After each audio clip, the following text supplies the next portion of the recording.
ያለኝ ደቂቃ አጭር ስለሆነ በጣም ብዙ ወደ ጥልቀት መግባት አልችልም። እንደዚሁ ራፍሊ ይህንን ክፍል እንድንሄድበት ፈልጋለሁኝ እና ሁለተኛ ጢሞቴዎስ እንደምናየው ልክ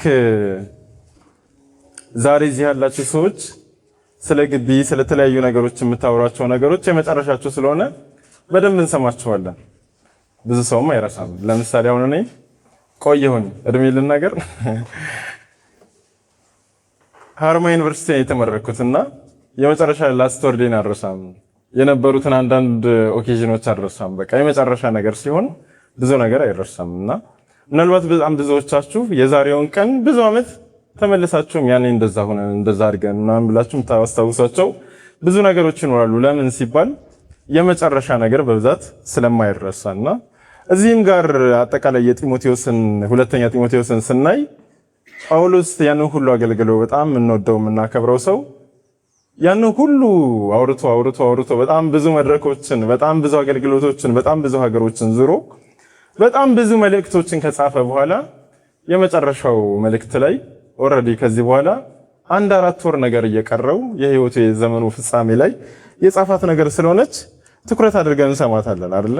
የኢየሱስን አሁን የመጨረሻውን ንግግሩን ታላቁ ተልእኮ ብለን በጣም አክቲቭሊ እሱን ነገር እንለማመዳለን። ለምን? የመጨረሻ ቃሎች ክብደት ስለሚሰጣቸው። በሰፈራችን እንኳን የማናከብረው ማንወደው ሰው እንኳን ቢኖር የመጨረሻ ቃሉን ከመሞቱ በፊት የሆነ ነገር ቢናገር ምንድነው ያለው? ምን ተናገረ መጨረሻ ላይ ተብሎ ሁሉም ሰው ያንን ነገር ለመስማት ይፈልጋልና ይህም የሐዋርያው ጳውሎስ የመጨረሻው መልእክቱ ነው። ከመሞቱ በፊት በመጨረሻዎቹ ጊዜያት ላይ የተናገራቸው ናቸውና ምዕራፍ 2 ቁጥር 1 ላይ እንደዚህ ይላል፣ እንግዲህ ልጄ ሆይ አንተ በክርስቶስ ኢየሱስ ባለው ጸጋ በርታ፣ ብዙ ሰዎች የመሰከሩለትን ከእኔም የሰማኸውን ሌሎችንም ደግሞ ሊያስተምሩ ለሚችሉ ለታመኑ ሰዎች አደራ ስጥ። እንደ ኢየሱስ በጎ ወታደር ሆነ አብረኸኝ መከራ ተቀበል። የሚዘምተው ሁሉ በጦር ያስከተተውን ደስ ያሰኝ ዘንድ ትዳር በሚገኝበት ንግድ ራሱን አያጠላልፈው። ደግሞም በጨዋታ የሚታገል ማንም ቢሆን እንደሚገባ አድርጎ ባይታገል የድሉን አክሊል አያገኝም። የሚደክመው ገበሬ ፍሬውን ከሚበሉት መጀመሪያ እንዲሆን ይገባዋል የምለውን ተመልከት። ጌታም በነገር ሁሉ ማስተዋልን ይስጥህ እያለ ይናገራልና ምዕራፍ 2ን ሲጀምር የመጀመሪያው ነገር ምን እያለ ነው የሚጀምረው? እንግዲህ ልጄ ሆይ እያለ ይናገራልና ጳውሎስና ልጁ ጢሞቴዎስ የነበራቸውን ግንኙነት እናውቃለን። በጣም ረጅም ዘመናትን አብረው ያገለገሉ ናቸው። በዚህ ጊዜ ኤፌሶን በምትባል ቤተክርስቲያን ውስጥ እዛ ያለውን ሁኔታ እንዲያስተካክል በጣም ብዙ አይነት ትምህርቶች ቤተክርስቲያንን እየረበሹ ስለነበረ ኤፌሶን ደግሞ ሐዋርያ ጳውሎስ በጣም ብዙ ዋጋ የከፈለበት ቤተክርስቲያን ስለነበረ እዛ ያለውን ነገር እንዲያስተካክል በኤፌሶን ጢሞቴዎስን አስቀምጦት ነበርና እዛ በመካከል በማለው ነገር ላይ ያንን እያደረገ እንዳለ የመጀመሪያውን መልእክት ሐዋርያው ጳውሎስ ይጽፍለታል። በጣም ታናሽ ነው። በጣም ታላላቅ የሚባሉ ችግሮች የሞሉበት አካባቢ ነው።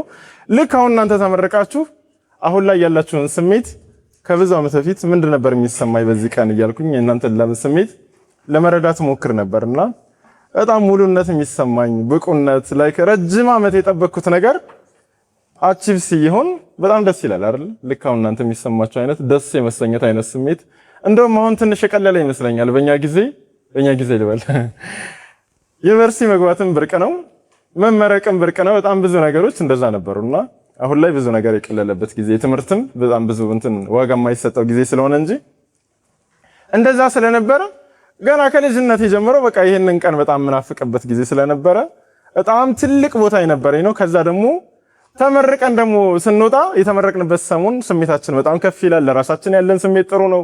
ስለ ሁሉ ነገር ብቁነት ይሰማናል። ተመረቀን ደግሞ ወደ ውጭ ስንወጣ ውጭ ላይ ያለው ዓለም ደግሞ በጣም በተቃራኒ ወዲያውኑ ከከፍታችን ላይ እንፈጠፈጣለን ማለት ነው። ኢትዮጵያ ውስጥ ከፍ ያለ ነገር ምንድነው? የንግድ ባንኩ አይደለ 200 ምናምን ሜትር ነው ይባላልና ከዛ ሜትር ላይ መፈጥፈጡን አስቡት። በጣም በቃ ሰው አይተርፍም። ልክ እንደዛ ነበር ይሆን ነው። እኛም ተመርቀን በጣም ስለራሳችን ያለን ሰልፍ ኢሜጅ በጣም ጥሩ ነው።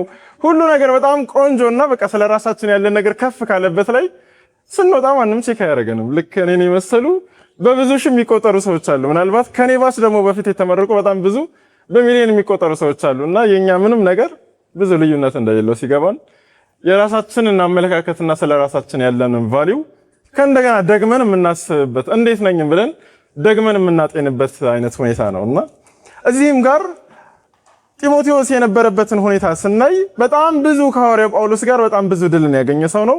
በጣም ብዙ ታላላቅ ከተሞች ላይ ሄደው የመሰከሩ በጣም በወንጌል እግዚአብሔር በጣም ታላላቅ ድልን የሰጣቸው ሰዎች ናቸውና ኤፌሶን ከገባ በኋላ ግን ነገር የተገላቢጦች ነበረ። እኔ ነኝ ያሉ የሐሰት አስተማሪዎች አሉ፣ በጣም ነገረኞች አሉ። በቃ ሊወሩ የሚችሉ ነገሮች ሁሉ ኤፌሶን ቤተክርስቲያን ላይ በጣም ነበሩ። በጣም ታላላቅ የሐሰት አስተማሪዎችን በጣም ነበሩ እና በጣም ከባድ ሆነበት። በዛ ላይ በእድሜም ከሱ በጣም ትልልቅ ስለነበሩ ሁሉም ሰው ይንቀዋል። እና አንደኛ ጢሞቴዎስን በጣም ስናነብ በጣም ብዙ ማበረታቻዎች የሞሉበት መጽሐፍ ነውና እዚህም ጋር የሚናገረው አንዱ ነገር ይሄንን ነው። ልጅ ሆይ አንተ በክርስቶስ ኢየሱስ ባለው ጸጋ በርታ። እግዚአብሔር ስሙ ይባረክ። እዚህ ጋር በጣም ቁልፍ ነገር የሚያወራን ነገር ምንድነው? ልጅ ሆይ በክርስቶስ ኢየሱስ ባለው ጸጋ በርታ። ሰው ለመበርታት በጣም ብዙ ቦታ እንዳከራለን አይደል? ለምሳሌ እያንዳንዳችሁን ብጠይቅ ሲከብዳችሁ እንደምታረጉት፣ ሲደብራችሁ እንደምታረጉት፣ ሲከፋችሁ እንደምታረጉት ብል እያንዳንዳችሁ የምታወሩት የሆነ ነገር ይኖራል። እኔ እንደዚህ ሳረግ እጽናናለሁ፣ እንደዚህ ሳረግ እበረታለሁ፣ እንደዚህ ሳረግ ምናምን ብለን የየራሳችንን ልናወራ እንችላለን። እና ሐዋርያው ጳውሎስ የመበርታት ሚስጥርን አንድና አንድ ነገር ይነግረናል። እሱም በምንድን ነው እያለ ነው? በክርስቶስ ኢየሱስ ባለው ጸጋ ምን በል አለ ሰው እዚህ ቤት በክርስቶስ ኢየሱስ ባለው ጸጋ ምን በል እግዚአብሔር ስሙ ይባረክ። በጣም ብዙ ልባችሁን ሊያወርድ የሚችል ነገር ካሁን በኋላ ሊከሰት እንደሚችል አስባለሁ። እንደ ሟርተኛ እንዳታስቡኝ፣ ግን ነባራዊ ሐቆችን መረዳት ጥሩ ነው ብዬ አስባለሁኝ። እና በዚያን ጊዜ ምን እናድርግ ሲባል በክርስትና ጉዞ ውስጥ በምናሳልፈው በእያንዳንዱ በጣም ብዙ አፕ ኤንድ ዳውንስ እስካሁን ድረስ ግቢ ስትቆዩ በጣም ብዙ ነገር ገጥሟችኋል። ካሁን በኋላም ይቀጥላል። ላይፍ እንደዛ ስለሆነ ማለት ነውና በዛ ሁሉ ውስጥ አቅም ከየት ነው የምናገኘው? ጉልበት ከየት ነው የምናገኘው ሲባል በክርስቶስ ኢየሱስ ባለው ጸጋ እንድንበረታ ሐዋርያው ጳውሎስ ልጁን ጢሞቴዎስን ይመክረዋልና በጣም ብዙ ሰው ኃይል የሚገኝ እየመሰለው በጣም ብዙ ቦታ ላይ እንዳከራለን። ነገር ግን ምንም ለውጥ አናመጣም። አንዳንድ ጊዜ ኃጢአት ስንቸገር፣ የተለያየ ነገር ስንቸገር፣ በህይወታችን በጣም ብዙ ነገር ሲከብደን ኃጢአቱን ለማሸነፍ እንሞክራለና የዛን ጊዜ ኃጢአቱ እንደውም ምን ያመጣል? በጣም ጡንቻ ይወጣል፣ በጣም ጉልበተኛ ይሆናል። ሁሉ ጊዜ በኃጢአትን ተሸናፊዎች እንሆናለን። ለዛ መፍትሄው ምንድነው? ወደ ኢየሱስ መሮጥ። እግዚአብሔር ይርዳን። ከዛ በኋላ ይናገረዋል። ብዙ ሰዎች የመሰከሩለትም ከእኔም ደግሞ የሰማኸው ሌሎችን ደግሞ ሊያስተምሩ ለሚችሉ ለታመኑ ሰዎች አደራ ስጥ እያለ ይናገረዋል። የመጀመሪያው ምንድነው የሚለው? ብዙ ሰዎች የመሰከሩለትን ከእኔም ደግሞ የሰማኸውን። ምዕራፍ 1ን ስናይ አጠቃላይ ስለ ወንጌል አገልግሎት ሲናገር ይህንን የወንጌሉን አደራ ያዝ ይለዋል። ኃላፊነት እየተሰጠው ነው ማለት ነው። ከዛስ ይህንን ደግሞ ይህን የሰጠውህን የወንጌል አደራ ደግሞ በመንፈስ ቅዱስ ምን በለው ጠብቅ አይደለ? አሁን ደግሞ ሶስተኛው ስቴፕ ምን እያለው ነው?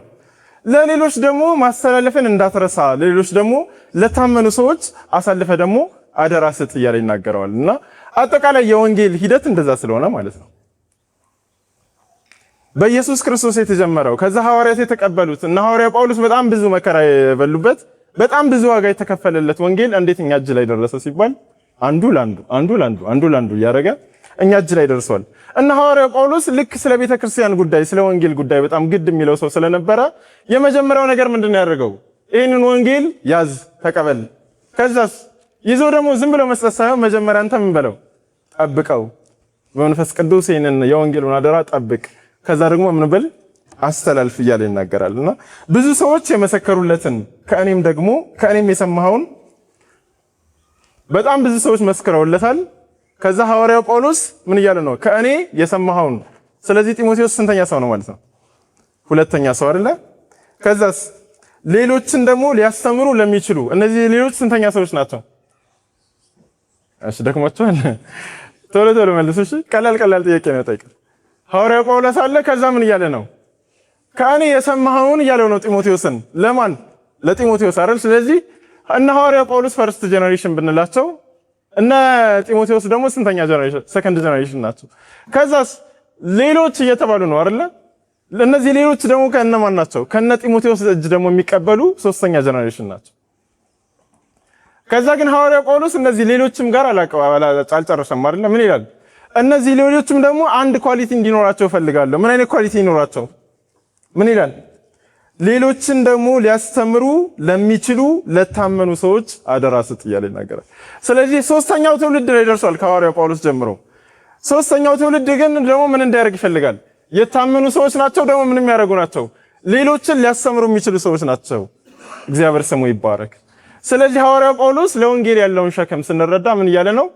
እሱ ላይ ብቻ ጀምሮ እሱ ላይ ብቻ የሚያበቃ አይነት የወንጌል አገልግሎትን ሳይሆን ከሱ ጀምሮ አራተኛው ትውልድ ድረስ የታመኑ መሆናቸውን ማስተማር እንደሚችሉ የገባቸውን ነገር ራሳቸው አምቀው ራሳቸው ላይ ጨርሰው የሚሄዱ አይነት ሰዎችን ሳይሆን ለሌሎቹ እየሄደ እንደሚቀጥል እርግጠኛ መሆን ይፈልጋል። እግዚአብሔር ይርዳን። ሐዋርያው ጳውሎስ የነበረው ሸክም ይሄ ስለሆነ በጣም ብዙዎቻችሁ በዚህ ግቢ ውስጥ ስታልፉ ፌሎን ትወዳላችሁ ብዬ አስባለሁ።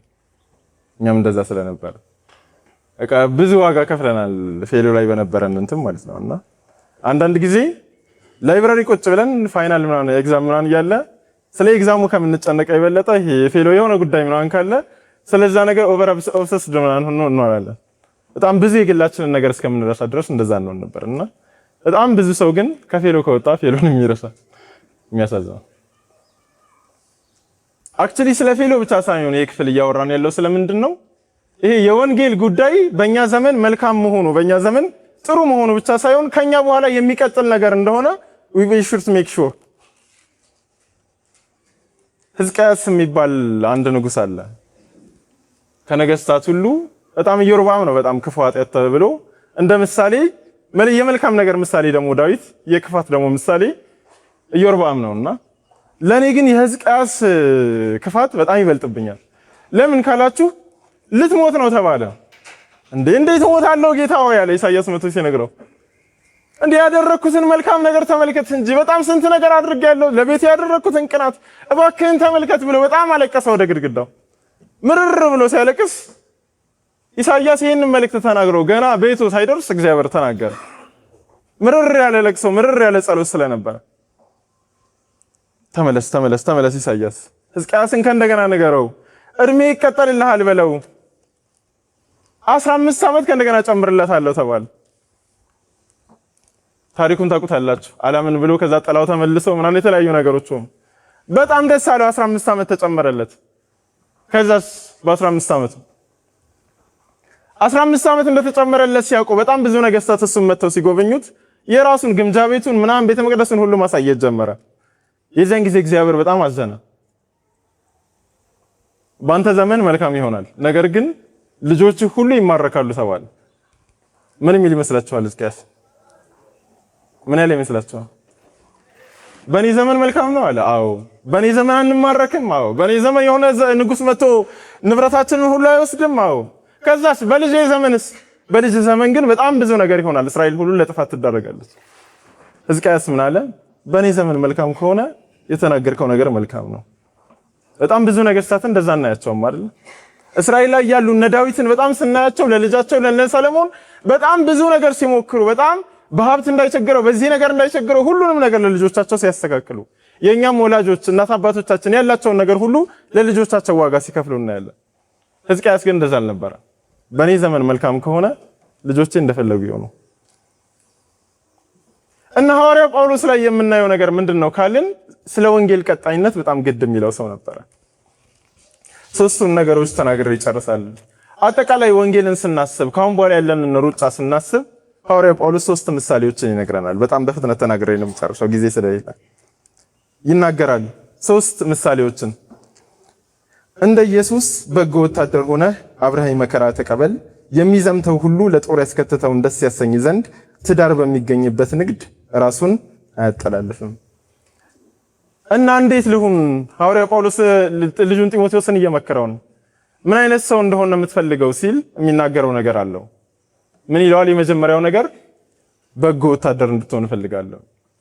ግብዣ ይጋብዘዋል።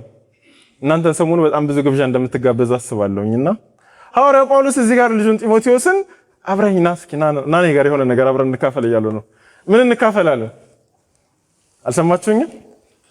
እሺ እንደ ኢየሱስ በጎ ወታደር ሆነ አብረኸኝ መከራ ተቀበል። ልክ በጣም የሚወደው ልጁን ነው እንደዚህ አንድ ግብዣ እያደረገው አብረኸኝ ና እንደዚህ አድርግ እያለ ያለው ምን እያለው ነው? አብረኸኝ ና መከራ ተቀበል።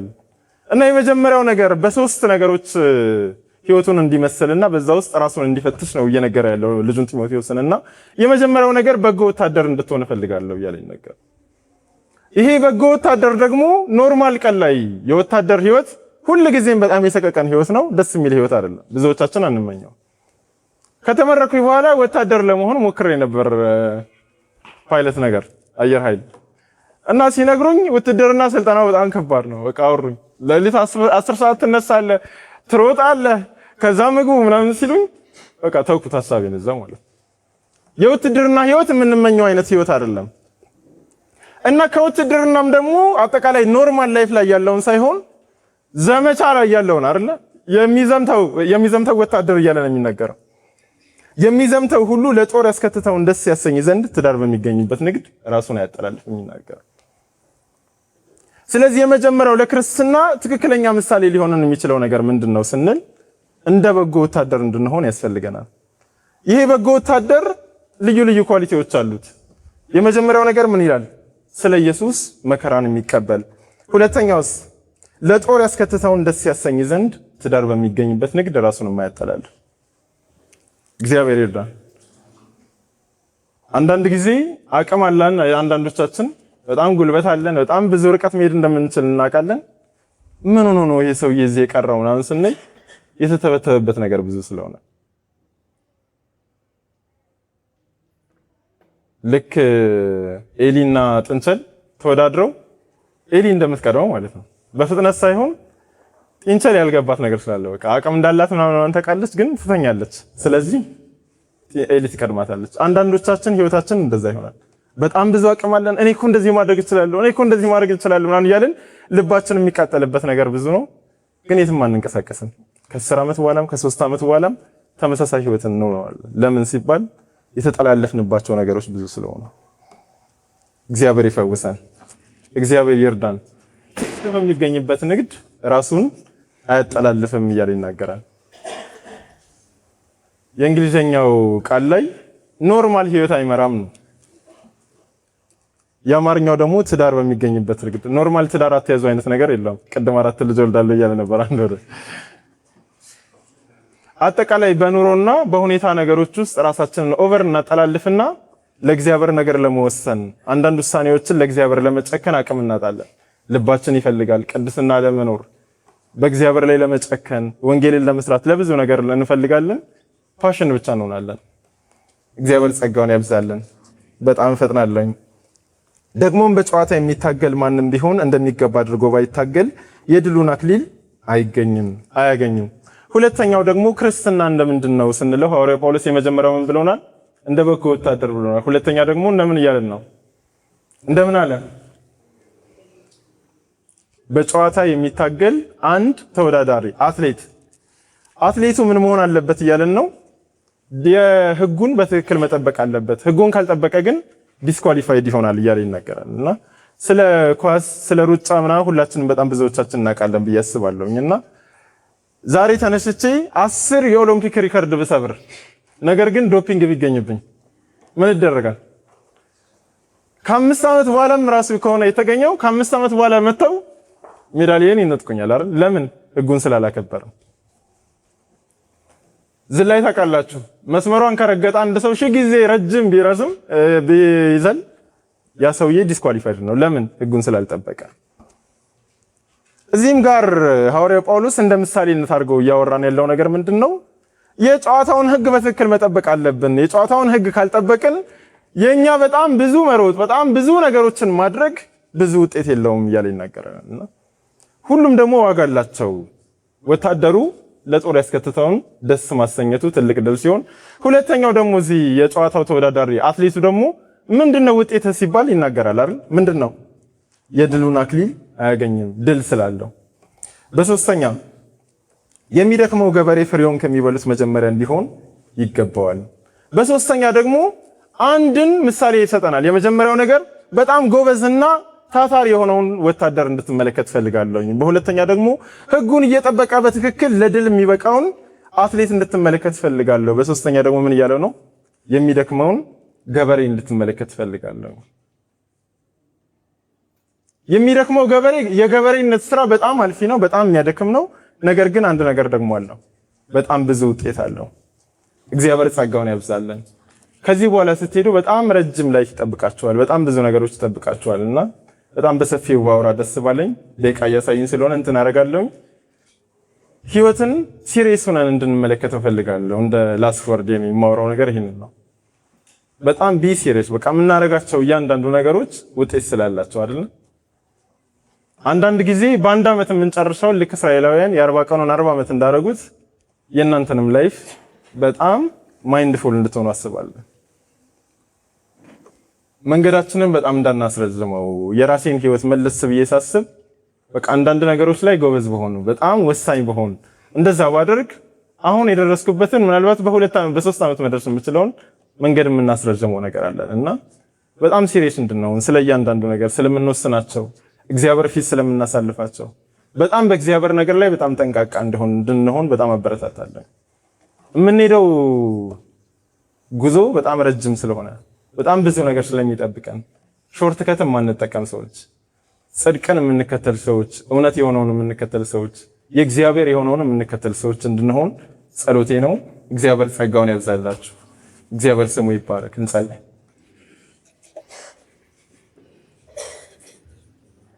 እግዚአብሔር የተባረከ ይሁን። እንወስናለን በዚህ ከሰዓት ለእናንተ እንደ ምልክት በሆነው ሁሌም በምታስታውሱት ቀን ለእግዚአብሔር አንድ ነገር እናወራለን። ከእግዚአብሔር ጋር አብሮ ለመጨከን፣ ከእግዚአብሔር ጋር አብሮ ለመስራት፣ ክርስትና የቀልድ ስላልሆነ የተሰጠን ነገር ውድ ስለሆነ እግዚአብሔር ጸጋውን እንዲያበዛልን፣ እግዚአብሔር እንዲረዳን እንጸልያለን።